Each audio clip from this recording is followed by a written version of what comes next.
Hello, AB Animation Limited here. Welcome to my Minecraft Better Than Wolves mod overview tutorial episode 2. Now in the previous episode of this mini-series, I showed you how to start off in Better Than Wolves mod.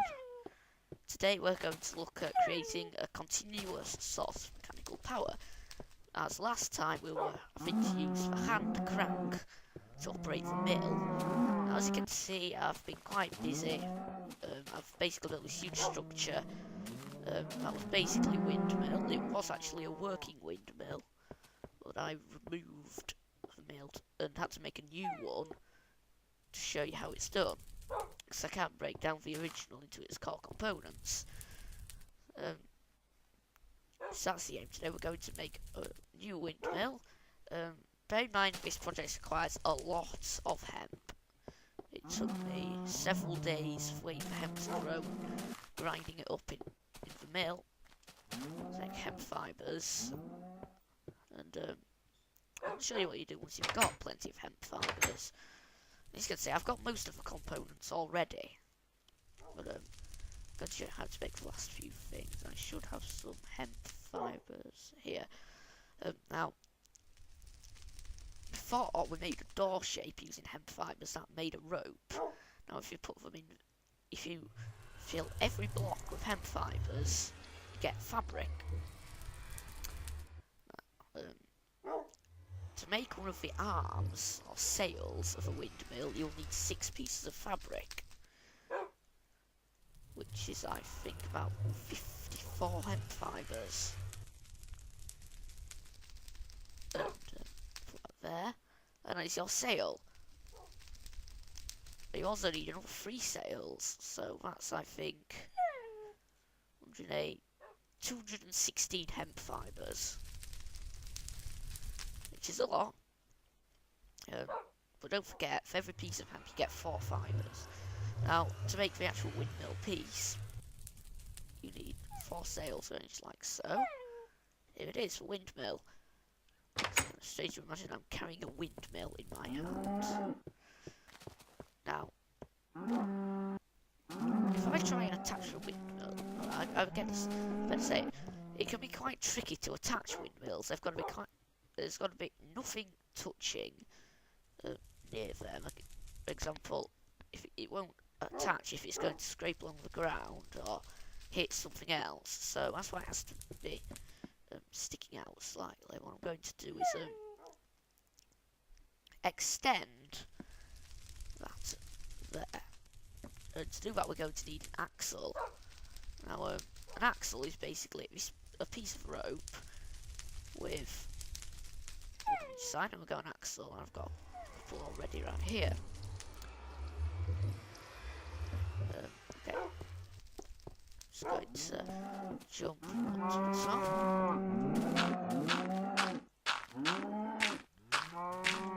Here we are. Now, I might even be able to attach the mill right now, but what you do is you put an axle on anywhere like that, for example. Now, if you right click on it with an empty hand, it will change its direction. And let's do that. What I need to do is attach it here. So now it's sticking out quite a lot. Just right click on the axle with the windmill in your hand, and the windmill attaches to the axle. As you can see, it's pretty darn huge. It's worth it though, because this generates mechanical power 24/7, unless there's an overhang above it, in which case it won't spin. So to tell you, it works in the Nether. Apparently, I haven't tried it yet. Last thing I need is to build another windmill. It transmits mechanical power along axles. Axles are mechanical stuff. What redstone wire is to redstone stuff. It's quite essential. Axles transmit power from this windmill into this here. This is a gearbox.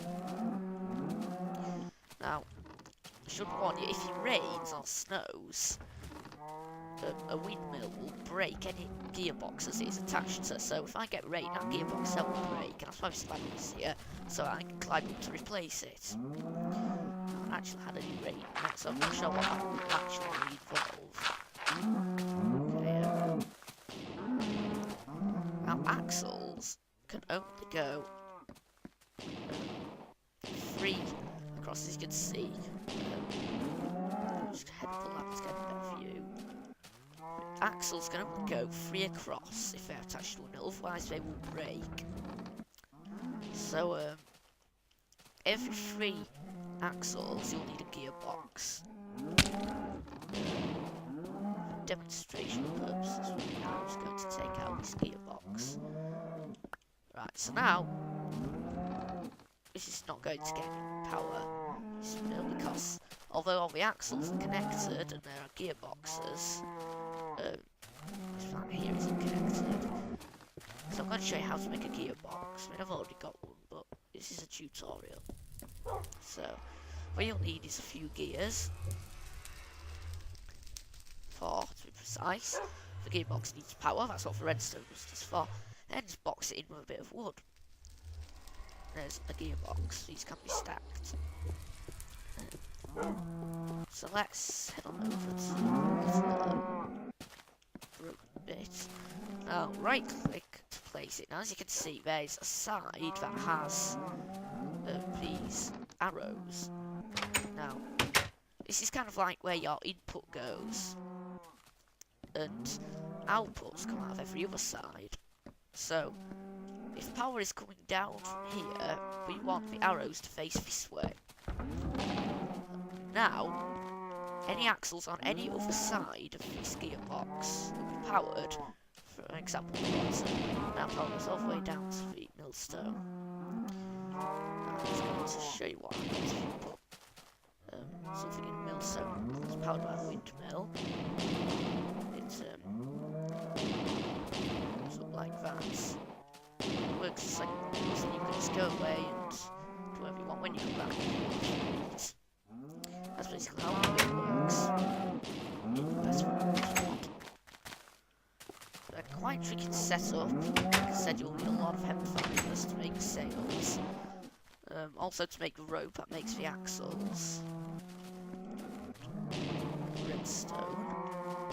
Well, if you can connect it right, you won't need to sit there right-clicking on a hand crank to push up some stuff. Now, mechanical power isn't just used for millstones. This here is a pulley, and what it does is retracts a rope. When it doesn't have power, the rope will go down. If it does have power, the rope will be sucked back up. And as you can see, there are 5 pieces of rope inside there. Now, what I've done is I'm going to show you how to make a pulley first. Now, I've been quite busy with this world. I've paved a lot of the area. I've made some steps. Okay, a pulley is, I think, cogs on either side, metal there and there. That's a pulley. And if you place it, say, there, if I put some rope in there, the rope will come down. Then, if I connect some axles to it, the rope will be sucked up. So,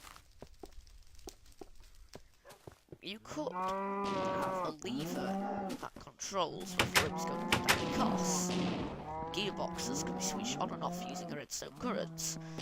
So as you can see here, here is a gearbox with a lever next to it. Now, watch what happens when I this lever. It will shut off the redstone current, meaning that rope will start coming out of here. Rope starts coming out, and this here is basically my elevator.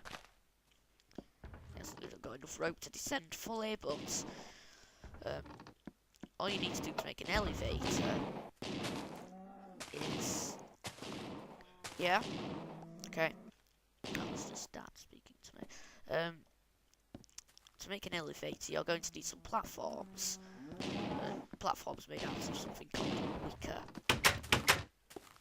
And to make wicker, all you will need as reeds, as you can see over there. I've got a nice reed farm going. Wicker is basically that, and for each platform you'll need a couple of pieces of wicker. Here, here, and then make an X shape out of wood. And there's a platform. I'm going to use that just to finish off my little elevator that leads down to the mine shaft. Just here. Here we are. Just attachments on. Now once you have your wicker platforms, just attach an anchor to the top. I think I showed how to make an anchor in the previous episode. Then lower some rope down from a pulley above it. So I might just lower it down so you can get a better view, but say if there was no rope here, or if all my rope was in here and these weren't connected, I would give this, well, I'd switch off the power to this, the rope would come down, and when it touches the anchor, it connects. So now, when this receives power, it retracts the rope and brings the platform with it, making it function as an elevator, and you can actually ride the elevator down. So, now there is a bit of a problem with how you're supposed to get back up without creating a... I'm stuck. This is going to be a problem I'm going to have to fix later, but you get the idea how it works. But, see, I can't bring this back up now. If I try to bring it back up now, it'll break because there's dirt in it. The platform is the only thing that can move up and down. You can't put a piece of dirt on top of the platform and try to move it or it will break. You can add minecart tracks and redstone wire to the platform. They're the only pieces that will move. So that's how to construct a basic elevator. You can also use platforms to create a drawbridge, for example. Or, I don't know, there's plenty of possibilities, I would say. All that is possible for use of this windmill. Yeah. Now, I'm not really sure what's coming up in the next episode. I think I'm going to need to make a saw to chop up pieces of wood more efficiently, make the little decorative pieces. So we're going to need leather type of thing. That's basically for episode 3. So, if you found this video helpful, a like would be appreciated, and subscribe for more. That's all from me. Bye bye.